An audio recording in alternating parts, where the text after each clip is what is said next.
to 1789. Okay, so I'm going to do a little chronology now on like the build up. So I'm going to go through some wars with you. So the first war I'm going to talk about is the 7 Years' War.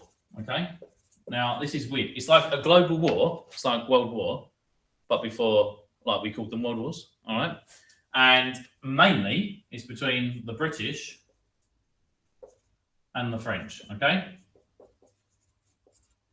and I think it's 1756 to 1763. John, just let me Google that, because I just want to make sure I'm correct on my dates, because you never want to get your dates wrong. 7 Years' War. Right, 1756 to 1763. I was right. Okay. So now this is a war that spans different continents. You're talking about India, Canada, Europe. Okay, it's truly a global war. All right, and it's fought principally between navies, although there are, of course, land battles as well. All right. Basically, to cut a real long story short, because it is a massively complex war, the British win. All right. Yeah. So, which puts the French into debt, because navies are expensive. Yeah, they cost a lot of money. Now, the British Empire itself was massively indebted after this. Yeah, but the thing is, because they won that war, they were able to tax the peoples, yeah, of the lands where they won, like in India and America, so they can take care of their debts. Actually, those taxes caused another war, because the British taxed the colonies, yeah, the 13 colonies. Now, the 13 colonies is America, all right? So because the British tax them so heavily, they rebel, and then you have the American War of Independence, all right? Or revolution. Or revolution.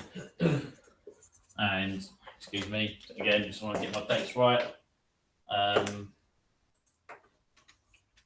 American War. Okay, Independence Revolution. So 1775 to 1783.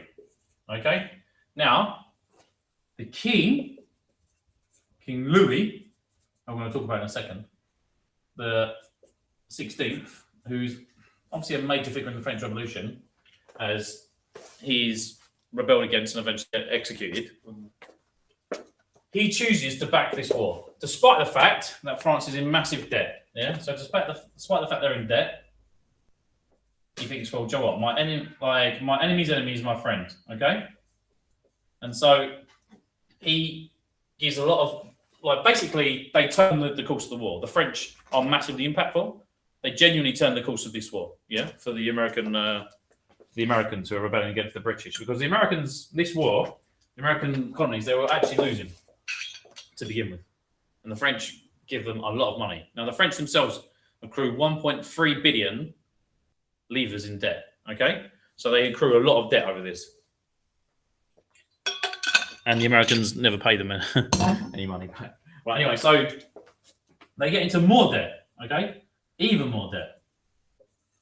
Now, in the 1770s, you've got the flour wars. Okay, now the price of bread is vulnerable. Yeah, at this time, the Industrial Revolution is starting, but hasn't manifested in a way that has enabled the French peasantry a much easier life. Okay, so basically, in France, the price of bread was super vulnerable to bad harvests. So you get these bad harvests, and they impact on the price of bread. This is in the 1770s, all right? So remember, the French Revolution is 1789. These harvests, they caused 300 riots. 300 riots. Okay, now I can't remember the particular year, and it's all centered around Paris. 300 riots, mate. Yeah, that's a lot. So the majority of them died, isn't it, bro? Yes, it is. and they'd spend between 60 to 80% of their income on it.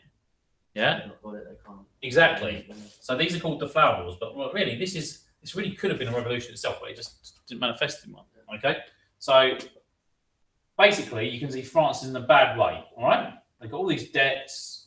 They can't, you've got bad harvests, and you've got this appalling system. Okay, it's called the ancien regime, and what it does, Adam, it separates France into three classes. Okay, you got the first estate, which is the clergy. You got the second estate, which is the nobility. Okay, they don't pay taxes, and they're only like 2% of the entire country. Right, so they're not. If they do pay taxes, they're very low, but really just think that they're not paying taxes. So they tax the poor. Yes, thank you. And the third estate, which is everyone else, and when I say everyone else, I mean everyone else, because you've got the bourgeois. So I don't think all of the third estate were really poor, but you've got the bourgeois who are massively. This is a bourgeois revolution. So these guys are moving this revolution along. All right. You've got the proletariat, who are the city workers, because, as I said, you've got the beginning of the Industrial Revolution. So you've got some factories, and so you've got city workers, basically, is what I'm saying, proletariat, and you've got peasants, who are the most of the country. These guys have got it really hard. One thing I always joke about with the French Revolution, it's like it was. I know you shouldn't say revolutions are inevitable, but when you've got like this super rich classes, and they're just like having these extravagant parties, like eating loads of food, and you've got people like literally who haven't eaten for like weeks on end. I almost do think it was inevitable. Anyway, bourgeois, proletariat, and peasant. So you've got this ancien regime. Now, within this ancien regime, you've got an unfair tax system. All right. So you've got this inequality that the poorest are paying the most tax. That's inequality. Now we've got another type of inequality. Okay.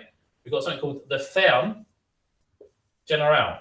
Okay. So basically, what the French king had done, not this king, King Louis XIV before, his like great grandfather or grandfather, he basically tried to centralise taxation. He'd made some impact, but still, there were very unfair tax systems in France. So, for instance, they enforced something called like a Jabel tax. This is like the most unpopular tax, the Jabel tax, and this is like a tax on salt. Now, I think in Paris they paid 30 times more than in another region. Okay, so what you've got, so say if this is France, France is divided into provinces. Okay, I apologise for this really bad diagram. Okay, but France is divided into different provinces, and in these provinces you have different levels of taxation, which was set by the local nobles. All right. So if they're paying a lot more tax than over here, they're going to think that's unfair. Now, one thing I can say is that inequality causes tension. Okay, inequality causes tension in society. Yeah.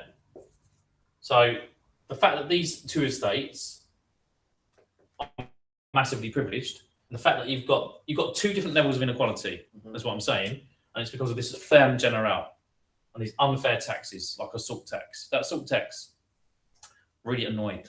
I can tell you, it made the peasants feel very bitter. Okay. Also, if you just think about the ancien regime, it gave absolute power to the monarch.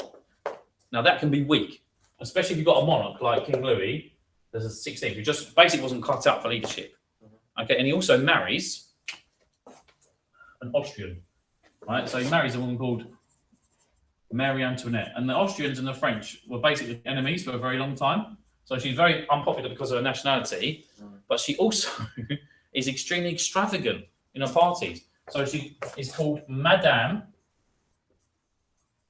Deficit. Okay, Madame Deficit. She even made her hair into a boat, like a massive boat. She's gonna throw big parties. Loved her parties. Love it. Yeah, you're getting it. So it's what we call decadence. Yeah, you got it in one.